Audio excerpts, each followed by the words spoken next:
আসসালামু আলাইকুম। আরও একটি নতুন ভিডিও আপনাদের সাথে শেয়ার করতেছি। আজকে কি রান্না করলাম সেটাই আপনাদের সাথে শেয়ার করব। তো আজকে আমি একটু ভিন্ন ধরনের রান্না করতেছি। সেটা অনেকেই রান্না করেন, আবার অনেকে হয়তোবা জানেন না। আমার হাসব্যান্ড আসলে সবসময় লাউ নিয়ে আসে, তার লাউ খুবই পছন্দ। তো আমার খুব একটা সবসময় লাউ খেতে ভালো লাগে না। সেজন্য আমি আজকে অন্যরকম একটা রেসিপি করলাম, সেটা আমার খুব ভালো লাগে। লাউয়ের খোসা দিয়ে আমি সাথে আলু কুচি করে, লাউয়ের খোসাটাকে কুচি করে আমি একটা ভাজি করে ফেললাম। এই ভাজিটা আমার খুবই ভালো লাগে। আমার গ্রামে বাড়িতে গেলে আমার আপুরা এই ভাজিটা করে, আমার খুব একটা করা হয় না, তো আজকে করে ফেললাম।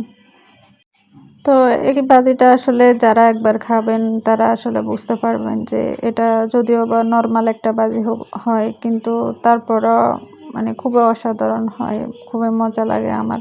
আসলে লাউ থেকে আমার লাউয়ের খোসার এই ভাজিটা খুব ভালো লাগে, তাই আমি মাঝে মধ্যে এই লাউ খোসা দিয়ে ভাজিটা করি। আজকে আমি শিমের ভর্তা করতেছিলাম। শীতের সিজনে যখন শিমের সিজনটাও আসে তখনই আমার বাসায় প্রায় সময় শিমের ভর্তাটা করতে হয়, কারণ আমার হাসব্যান্ডের খুব পছন্দ করে শিমের ভর্তা।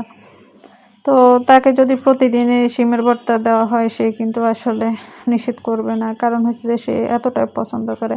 যদিও বা আমি সবসময় শিমের ভর্তা করতে আমার ভালো লাগে না। তো আজকে প্রথম শীতের আগমনে শিমের ভর্তাটা করতেছিলাম। এখানে শিমের ভর্তার সাথে আমি মাছ ভাজি অ্যাড করছিলাম। মাছ ভাজি দিলে আসলে ফ্লেভারটা অন্যরকম আসে, টেস্টটাও অন্যরকম হয়। অনেকে হয়তো শিমটা শুধু দিয়ে আর মরিচ দিয়ে ভর্তাটা করেন, কিন্তু আমি সাথে মাছটাও অ্যাড করি, কারণ আমার এইভাবেই করতে ভালো লাগে। তো আমি শিমের ভর্তা বলেন আর আলুর ভর্তার ছাড়া সব ভর্তাই আমি পাটাতে হাতে কষ্ট করে আমি পিষি, কারণ আমার এটা ভালো লাগে। কারণ হাতে কচলিয়ে ভর্তা করলে সেটা আমার থেকে অতটা ভালো লাগে না। এখানে আমি ভর্তার সাথে একটু সরিষার তেল অ্যাড করতেছিলাম। সরিষার তেলের ফ্লেভারটা ভর্তার সাথে আসলে খুবই ভালো লাগে। তো আপনারা চাইলে এভাবে ভর্তাটা করতে পারেন, যারা যারা শিমের ভর্তা পছন্দ করেন।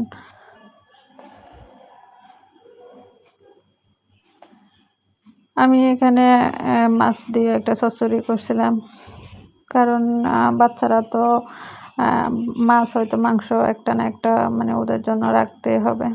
আর এখানে আমি আবার লাউ দিয়ে একটা সবজি করছিলাম। তো ভালো থাকবেন সবাই, আমার জন্য দোয়া করবেন, আমার পেজের পাশে থাকবেন। আপনাদের ভালোবাসায় আসলে আমার পেজে কাজ করার আগ্রহটা বেড়ে যাবে। আল্লাহ হাফেজ।